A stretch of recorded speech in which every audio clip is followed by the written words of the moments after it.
What up, good people? Come on in, sit on down. I'm gonna take them funky shoes off though. What's up? How you living? How you feeling? How you thinking? More importantly, what has your attention? What has your attention? You know what? You know what makes life so good? Because life is always going to reflect back and confirm to you what your true beliefs are. What you choose to see. Do you believe in this evil, wicked? I love when people go into that. The world is becoming so evil. Is it? Is it more evil now than it was in the 1980s? Is it more evil and wicked now than it was in 1950? What about 1920? What about the 1800s, 1500s, 13? We love that. It's the story of the doom and gloom. It's almost like if I believe that the end is near, that at least give me some peace in knowing that I might not be in such a distressed state for much longer. But I'm here to tell you, oh baby, you in for the long haul. See, life ain't short at all. Life is long and it's hard when you suffering. Long and hard. So all of the doom and gloom, everybody's grandma's grandma has always said the end is near. This is the end times. It ain't no end. You know why it ain't an end? Because it ain't a beginning. Yeah, that sucks, don't it? That hurts your feelings. I know. It is what it is, though. The question is, what you gonna do? What you gonna do about it? Uh-huh. I'm just asking. I just been thinking about a few things. First of all, let me say, shout out to all of Hotep Nation. Shout out to Hotep Jesus, Uncle Hotep. Man, Hotep Khan was amazing. It was absolutely amazing. I don't get out that often, but it was definitely worth this trip. I had a fantastic time hanging out with like-minded folks, good-hearted folks, and that's really what it's all about. We can sit here and spend time about talking about all of what's wrong with the world and how worse people are getting. Like, you are the problem. When you take on that mindset, instead of creating what it is that you want to see, instead of being an example of what it is that you want to see, you are the problem. You are complicit in the world that you say you don't like. Instead of looking for, seek and you will find. Seek does not mean to go looking for a thing that does not exist, that is not in your possession. That's not what seek means. That's not the energy behind the word seek. Seek means desire. There's a desire. A desire to see people flourish. What's the word? Threshing. No, what am I trying? What's the word? Flourishing. No, flourishing. What's the word? Flourishing. Ooh, that was funny. But you get what I'm saying. You get the point. When there's a desire, I seek wellness. I saturate my life with people who getting it, people who are doing well, people who are moving well, people who are operating well, people who are not looking for illness, who are not expecting it, who are not saying that it's just hereditary. It's my normal. You tell me a story about someone who was given a death sentence from the doctor for 6 months and they're here 6 years later. I'm not surprised. That's normal to me. You have normalized chaos, devastation, destruction, illness, fear, unhappiness, loneliness. You've normalized that. So when you see it, it doesn't seem surprising to you. The question is, here's the question I really want to ask. What more will it take? What more will it absolutely take for us to say, Instead of focusing on all of what's wrong with the world, I'm going to shift my focus and attention on what's right with it. Because you know damn well, I don't care how bad you think things are, you know damn well that there's more that is loving, more that is right, more that is just, more that is honorable, more that is of good report. You know that, but you can't keep your attention there. You should ask yourself why. You should ask yourself why. Because don't you think that's important? No? Hmm. Maybe, maybe not. But if I was you, I would, even if my home environment was not what I truly desired it to be, even if my family life in the circle that I had was not all of what I truly desired it to be, I would start honing in on what it was that I create here. I go here and imagine what it is that I truly want. That's what creator means. To be a creator. It's always interesting to see, the religious community gets a little offended because it's like you cannot be a creator. There's only one creator. To create means to draw forth, to bring forth. So when I'm able to bring forth, when I'm able to initiate here and bring forth into this physical reality so that I experience it, then you damn right, I'm a creator. That's exactly what I am. What was my point in saying that? I don't know. I lost my thought. Anyway, what more will it take? What more do we need to see? What we are learning now is that people have learned nothing from the last 2 years. So will they get finessed again? Yes. Yes. Yes. And they deserve to.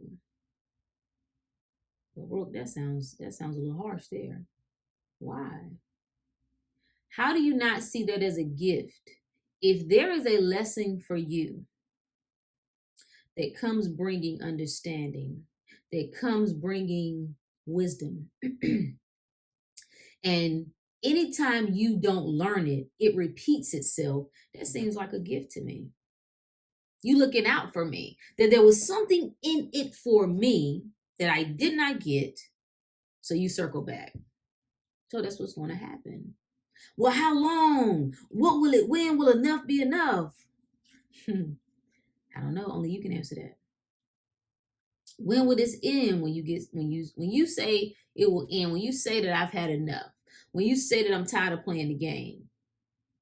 And it is so easy to watch others and point out their fallacies, or how they worship the fallacies of reality. But what about you? What about you, friend? You know, one lesson that we didn't learn, we still haven't learned, and this sucker definitely going to repeat. And that lesson is that you cannot, and that you do not catch illness.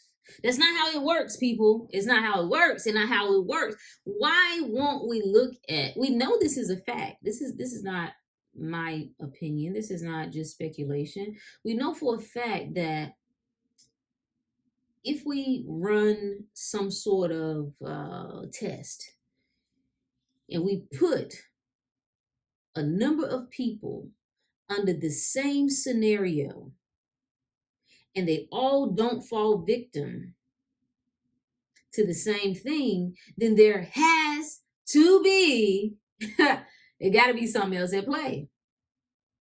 If I expose 1,000 people to something, and let's go high with it. I don't want to go like a small number. Let's say 900 of them, which is never that high, but we'll go with it, fell victim to it. They were exposed to something and they all became ill. What about the 100? You don't think it's work? Like, How is no one's honing in on that? Because according to Robinette, you know who I'm talking about. You, come on, let's go, Brandon. Yeah, we were supposed to be dead or ill. That was supposed to be a winter of death. And some of us haven't gotten sick once. You don't think that that's worth exploring. How does that not move you? I don't, it don't trigger you at all. It don't stimulate, it don't pierce your soul just a little bit that I would like to know, how is it that some people seem to be immune from not only bullshit, but from illness? What do they know that I do not? What are they tapped into that I am not?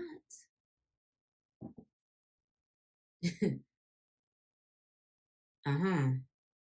So we don't learn a lesson. And so we don't learn a lesson. And then we keep repeating. We keep doing the same things. And we say that we are woke. Well, I hope you don't say you woke, because what's considered woke is yeah. But we say that we know the game and we know what's up. This is why it's so important. You gotta pull out at a certain period of time. Do you remember on Matrix? So when Neo is going through his transformation, he's coming, through the tank, right? Being reborn. And he got all these plugs in him, right? There's one in his mouth and there's different little pieces that are plugged in. That's how I envision, or how I felt at one period of time in my life, where everything and everybody connected to me. The more that I inserted myself into the world, it just felt like they put a plug. And eventually, what happens is your life force weakens. You cannot operate in your true power, your true greatness, when you're being drained. There are other power sources, like people, you are being used as a power source to others. It's not that you don't have the power, that you are powerless. Is that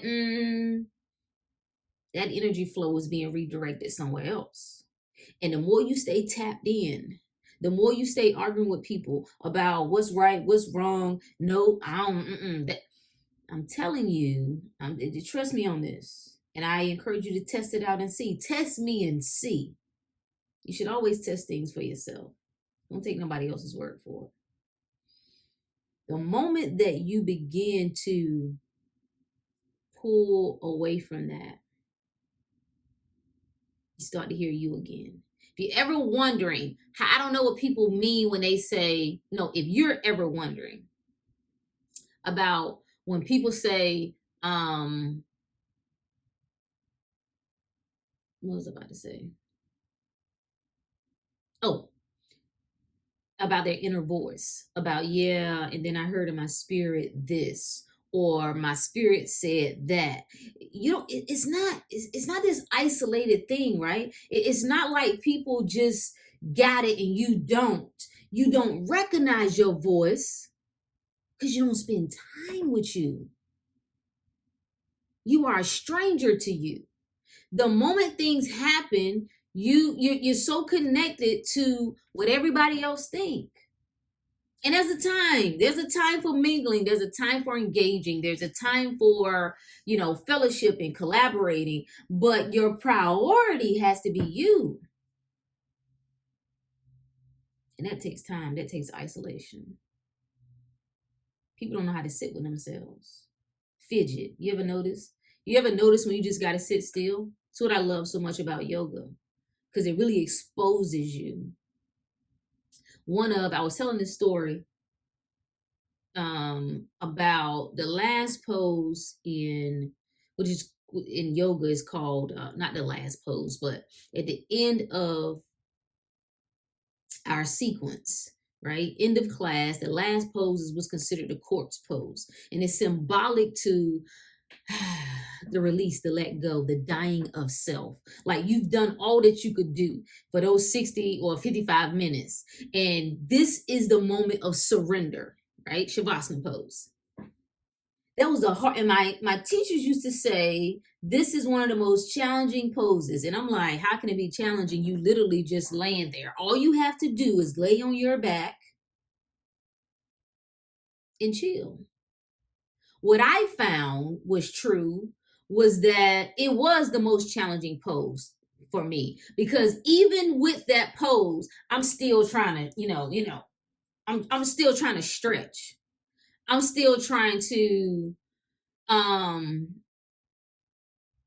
do something with my leg. I'm still trying to, it's like, well, I can't take this last 5 minutes to do nothing. Let me at least get a little bit more in. And the lesson was, you don't know how to let go.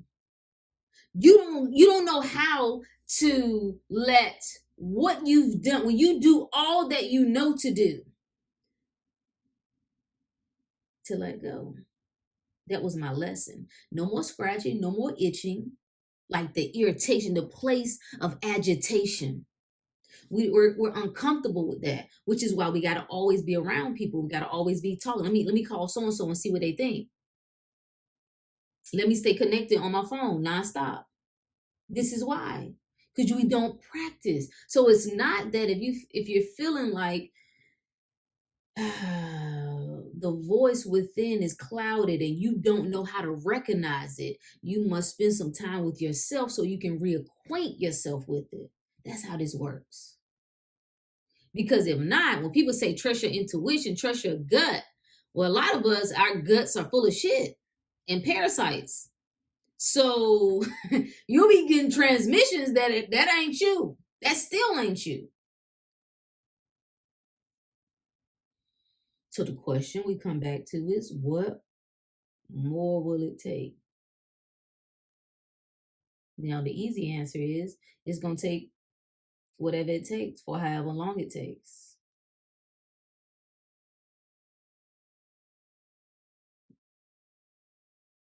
What more will it take though?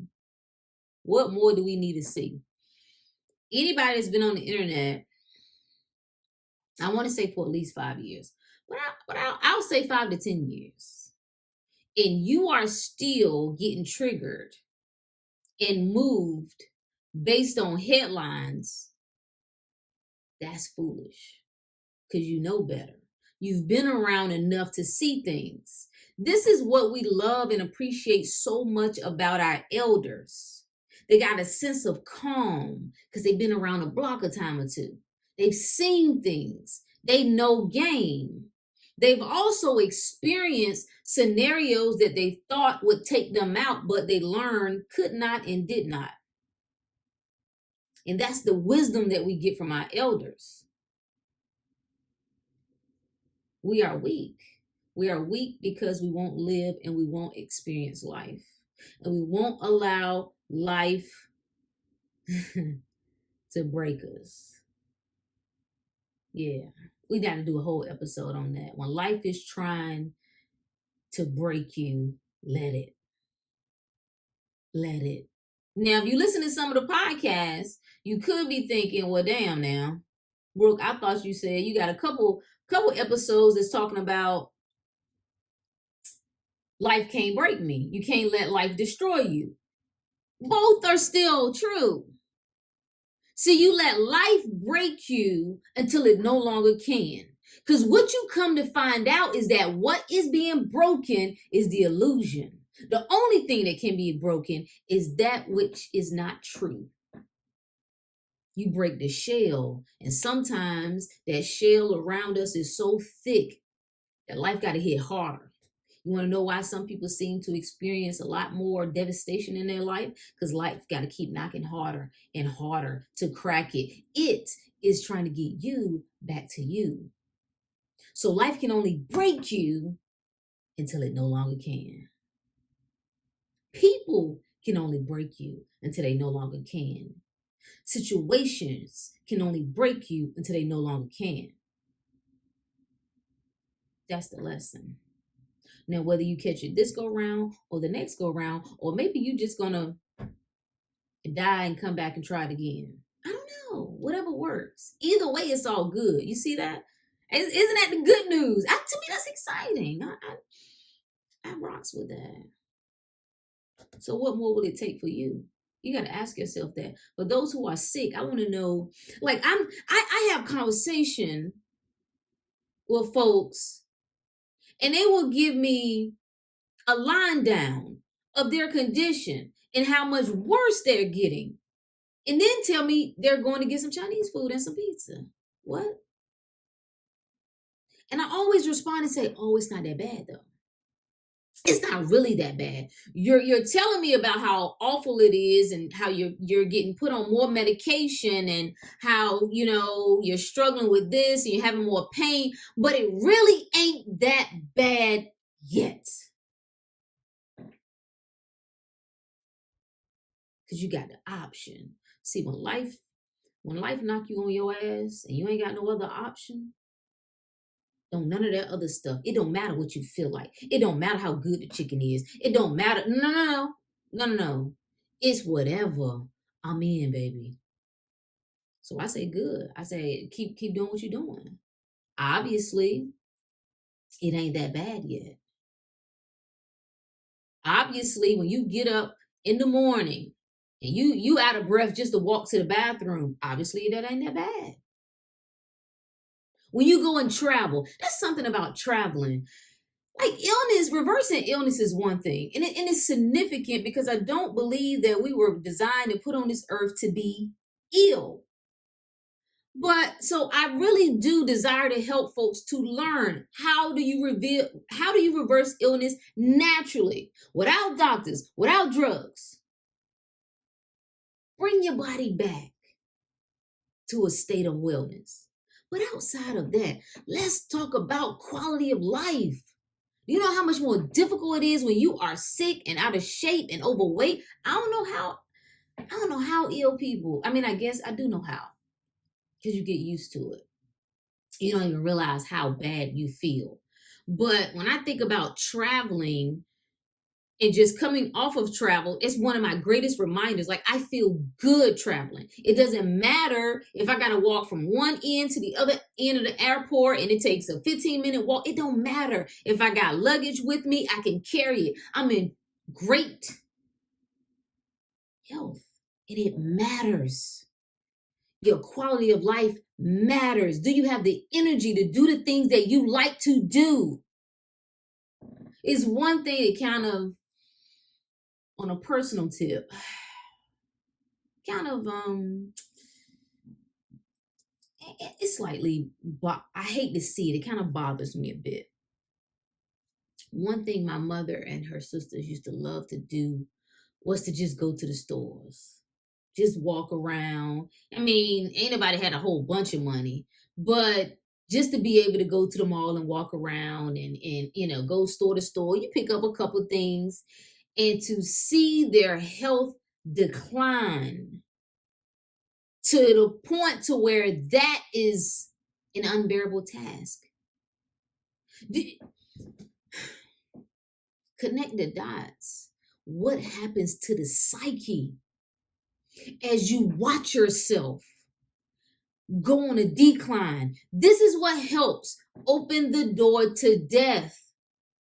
You are watching you. You know who you used to be. You know what you used to do. You know what you enjoy. It's the little things. And as you sit and watch yourself decline, how you see yourself, your self-image, your self-confidence, your self-esteem start to decline, and it puts you in a weak and low vibrational state, and you are already ill, and that only ushers in more illness, more dis-ease. And what you start to say to yourself without even knowing it is that I'm getting worse. I'm getting old. That pisses me off. You hear people 30 years old, 35 years old, 40 years old talking about you getting old. Oh, you are. Oh, you are. The power of the tongue. You ushering that thing right in. And this is why, you see what I'm doing here? This knee has been bent the whole time. Ain't nothing wrong with my knees. It used to be when that was one of the things, and it started out as like a little joke, right? You know, your friends be like, "Woo, girl, my knees, girl, woo!" And then one day it hit me. I was like, wait. But I don't want no problem with my knees. Like my knees shouldn't be achy. I should be able to bend these suckers. That's what they were designed to do. Bend. You see this? It's a bending action there. It was designed to do this. And if something is happening around this joint, if there is congestion, if there is buildup to where you have lost range of motion here, and the smallest things bring pain and irritation, you should check that shit and stop saying dumb mess like, well, I just get old. Okay, well, hey, I tell you what, you keep that mindset, and before your ass is 50, you will be getting a replacement. Because the doctor can't tell you how to heal your knees. They can't tell you how to bring no knees back. No.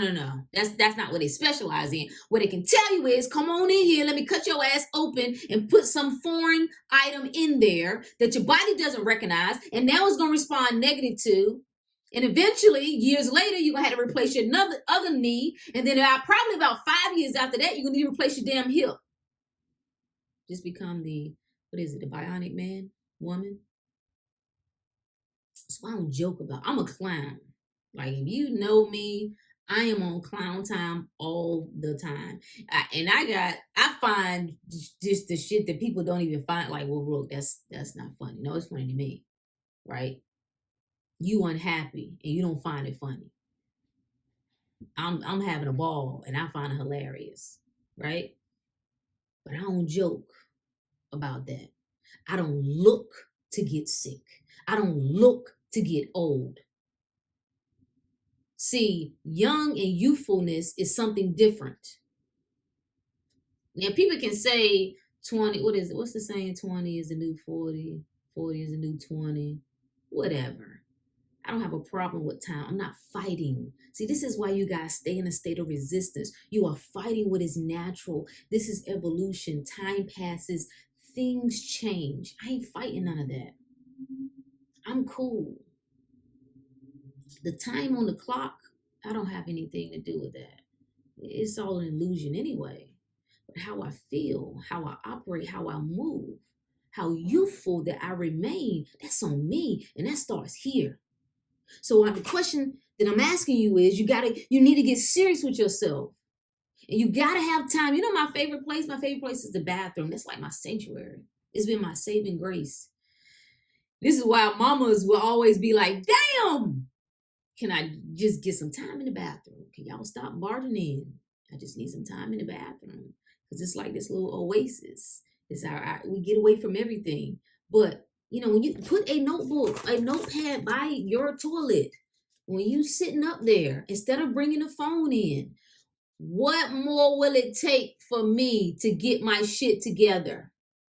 You should write that question down and actually answer it. What more will it take? How much more the government got to do? How much more finessing? I hope they keep. I want them to turn up. Let's go. Turn up. Bring it. Listen. Tell them people to get 8 more shots. They ain't had enough. Bring it on. Because ain't nobody making you. You're going to get finesse until you no longer can. You're going to get taken advantage of until you no longer can. Ain't that a gift that life is giving you? You in the school of hard knocks, baby. The best place that you could be.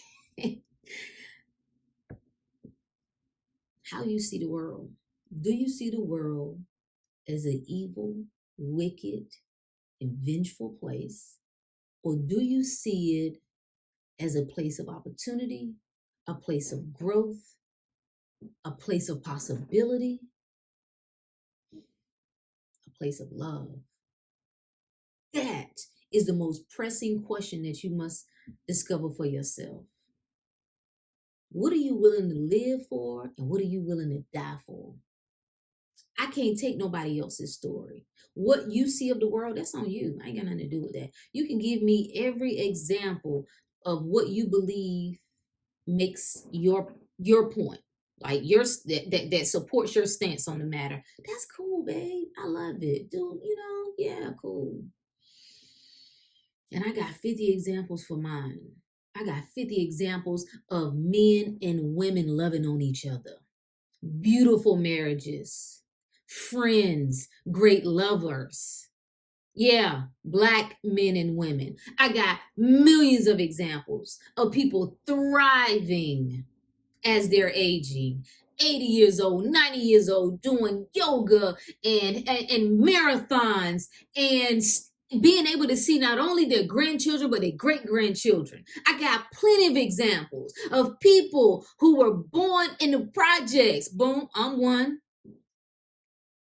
who figured it out, who broke the chain of poverty and lack. Let's go. You attract what you are. You go looking for the worst, and that's what you get. That's what you expect.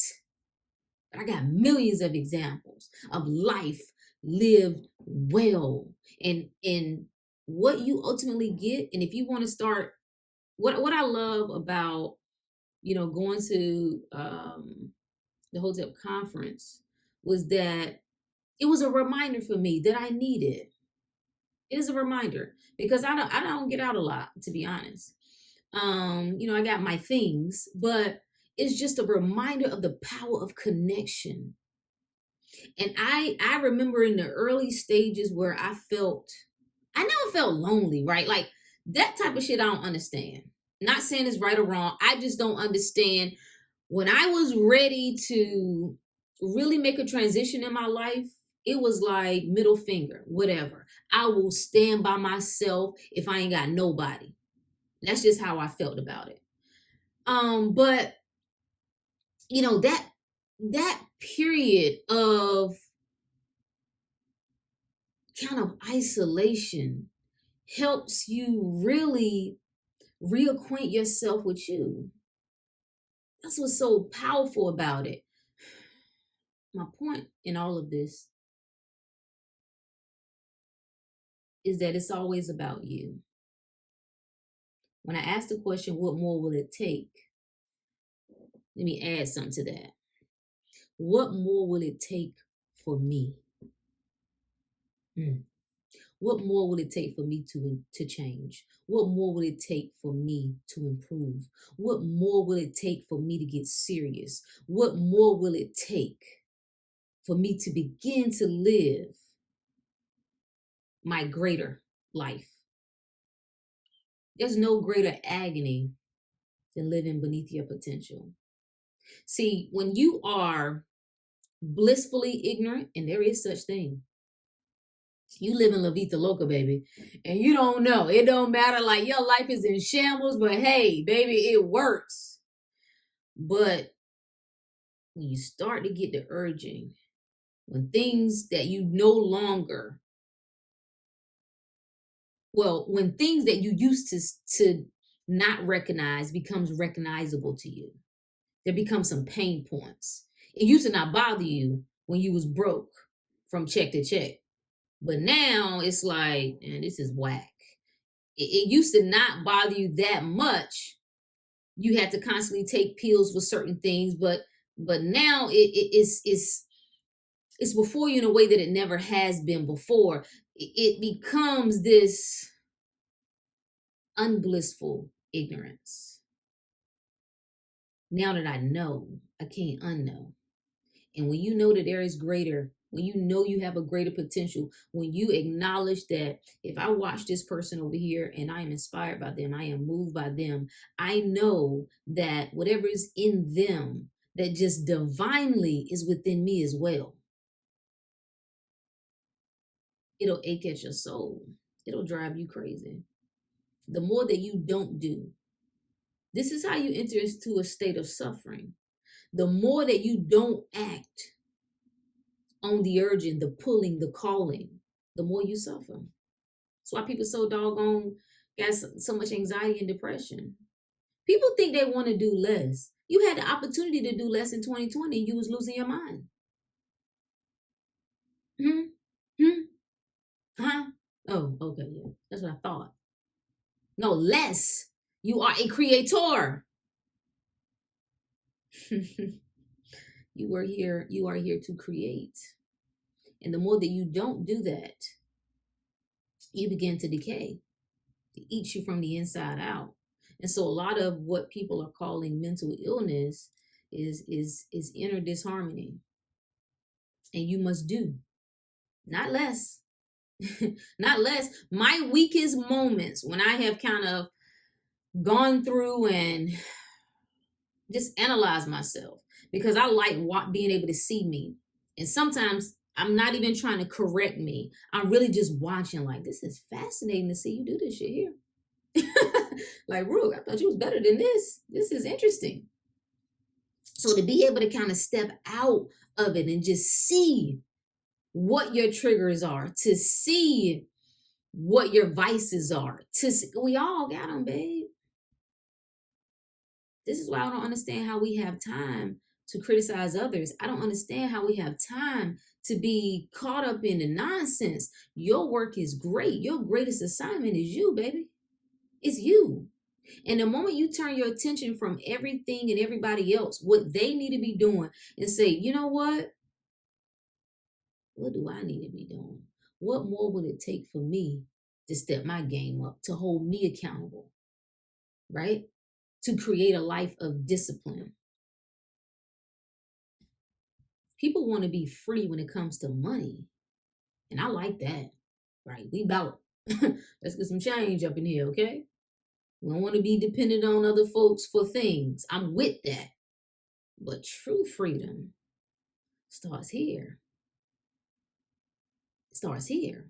This is how you could, we not advocating for, you could lock me in my house and I'm still going to be good. Because you can't lock me. As long as you can't lock me here, you can lock me anywhere physically. As long as you can't destroy me here, you can do all sorts of things outside of me, but you can't touch me here. This is where your protection is. This is where your true immunity is. This is how you safeguard yourself. This is how you can stand in the middle of the storm, the same storm that everybody else went through, baby, and it don't touch you. This is what is symbolic of the lion's den, going through the fire but coming out untouched, no burns.